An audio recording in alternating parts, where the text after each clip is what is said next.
Y bien, el día de hoy algunas organizaciones, por ejemplo el señor Pizango de AIDCEP y otras convocaron una conferencia de prensa para señalar que, para cuestionar en buena cuenta el proceso de elaboración del reglamento de la ley de consulta previa. Se señalan que, en fin, no se está respetando los conceptos, los preceptos establecidos en el convenio 169 de la OIT, y en realidad están cuestionando la ley misma de consulta previa, más que el reglamento. Ahora están cuestionando varios artículos de esta ley, quisieran que se cambie la ley, es decir, regresar al principio, de ahí a que se cambie la Constitución, falta pues muy poco también. Bueno, estamos con el doctor Iván Lanegra, viceministro de Interculturalidad, que es el que está manejando todo este proceso de elaboración del reglamento. Doctor Lanegra, ¿cómo está? ¿Cómo le va?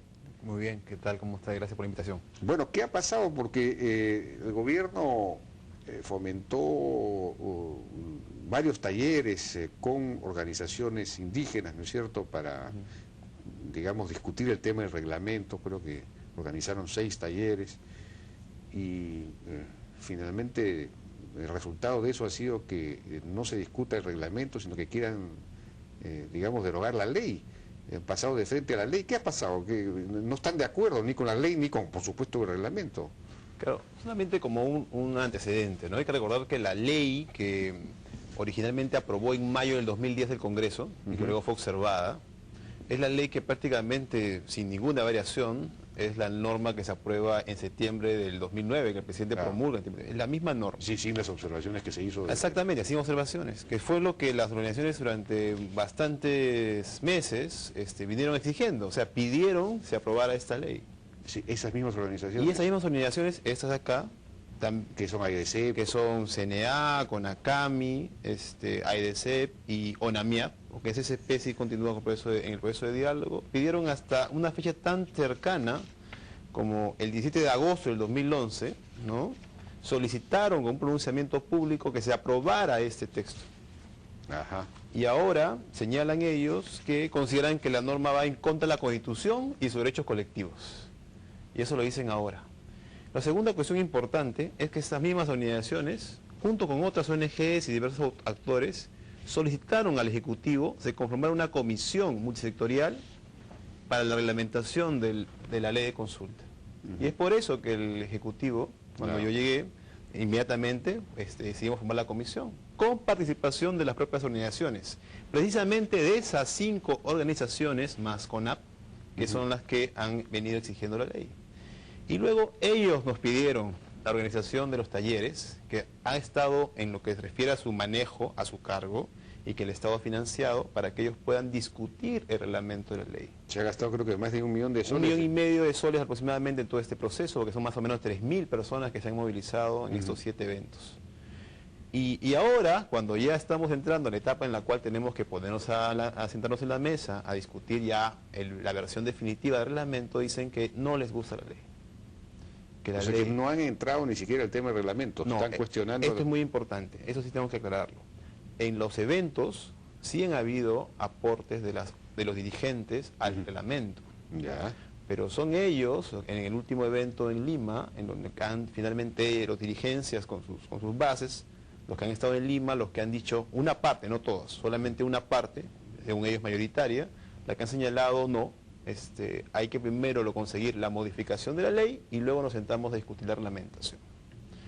Y eso desde luego pues implica dar marcha atrás a todo lo que ellas mismas como organizaciones y esos mismos dirigentes habían venido señalando desde por lo menos mayo del 2010.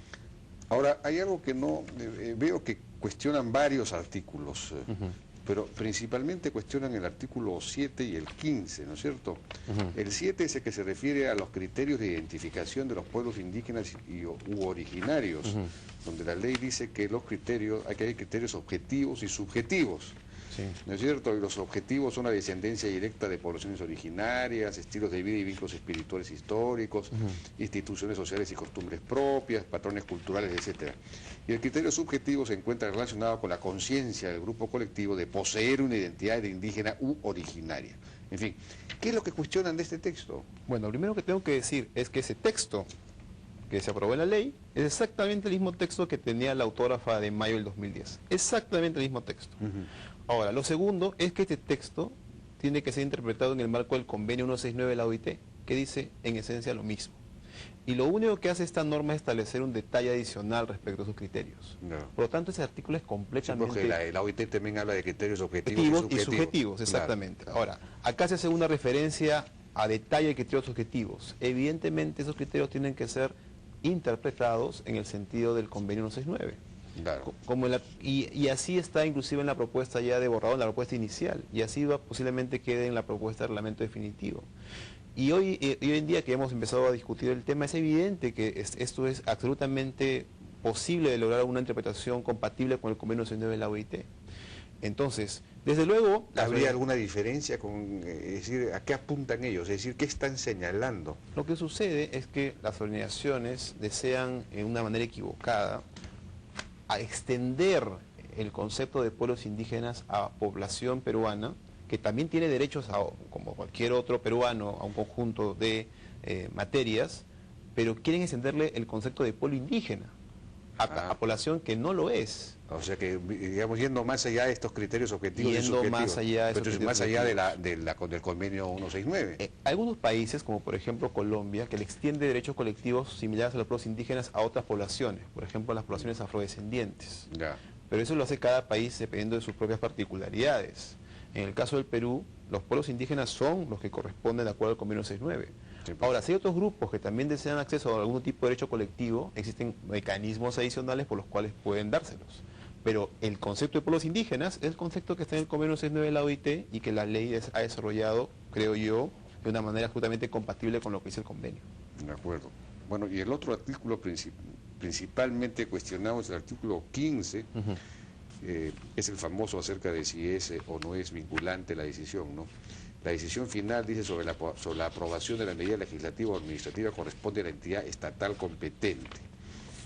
Más abajo dice, en caso de que no se alcance un acuerdo, corresponde a las entidades estatales adoptar todas las medidas que resulten necesarias para garantizar los derechos colectivos de los pueblos indígenas o originarios. Es decir, es el artículo que en buena cuenta, sin decirlo, señala que no hay derecho al veto. Ahora, ¿qué dice la decisión 169? ¿Que hay derecho a veto o no? No menciona la palabra, pero tiene un tratamiento similar, es decir, el acuerdo con consentimiento es una finalidad del proceso. Claro. Pero no implica que si no se llega a esa meta, el proceso de consulta no es válido.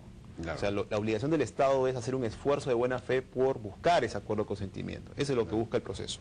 Y nuevamente, insisto, ese texto de la ley aprobada es idéntico al texto que se aprobó en mayo del 2010. Claro. Y en ese momento no señalaron nada al respecto. Sí, pues. Es decir, ahora, después de un año y medio, más sí, casi un par de años, dicen ahora, mira, en verdad, ya no nos gusta el texto que originalmente se dictó. Que ellos defendieron y que ellos exigieron. Recordarás que hubo toda una serie de protestas por las observaciones del Ejecutivo. Y dijo, no se puede aprobar esto porque es en contra de la Constitución, hay que aprobar el texto original. Y ahora que está aprobado, señalan de que ya no les parece. Pero si esto está pasando en el momento de elaborar el reglamento, es decir, antes de comenzar, ¿qué va a pasar después? La aplicación de esta ley va a ser puede terminar siendo una complicación muy grande, ¿no? Creo que aquí viene el segundo elemento importante. El segundo cuestionamiento es que parecieran pensar de que el gobierno tiene una voluntad real de diálogo y que el texto que se presentó en noviembre, el 22 de noviembre, el borrador de reglamento, es el texto definitivo, cuando en realidad se ha hecho un esfuerzo muy grande de escuchar a distintos actores. Tenemos un conjunto de 39 aportes de distintos actores del sector empresarial, de las ONGs, del sector académico, que han planteado una serie de propuestas y haciendo el esfuerzo de incorporar todo eso dentro de la propuesta de reglamento. Evidentemente, por ejemplo, voy a darte algunas muestras de eso. Por parte de los pueblos indígenas hay una preocupación, por ejemplo, que se haga una mención a la Declaración de Derechos de los Pueblos Indígenas. Hay una referencia a asegurar, por ejemplo, que su propiedad sea debidamente cuidada, que no se afecte su propiedad comunal. Completamente razonables y que se tomen una serie de garantías. Por el lado del sector empresarial hay una preocupación respecto a los plazos, que sean plazos bien definidos, que no haya un alargamiento excesivo de los procesos, claro, que haya una cierta seguridad respecto a este proceso, ¿no? Respecto al Estado también está la preocupación sobre los recursos, cómo asegurar que todo eso sea de una manera que el Estado pueda cumplir con su obligación. Claro. O sea, cada quien tiene sus preocupaciones y lo que vamos a finalmente sacar como reglamento es algo que satisfaga todo ese tipo de objetivos. Claro. Y el gobierno, el presidente Humala, cuando dio esta ley, señaló, ¿no? Hay que usar de manera responsable esta ley. No. Y creo que lo que está pasando es que se está queriendo usarla con otros fines. Sí, y pues. ese no es el objetivo de ese esfuerzo. Sí, pues esa es la preocupación, ¿no? Esa es la preocupación fundamental.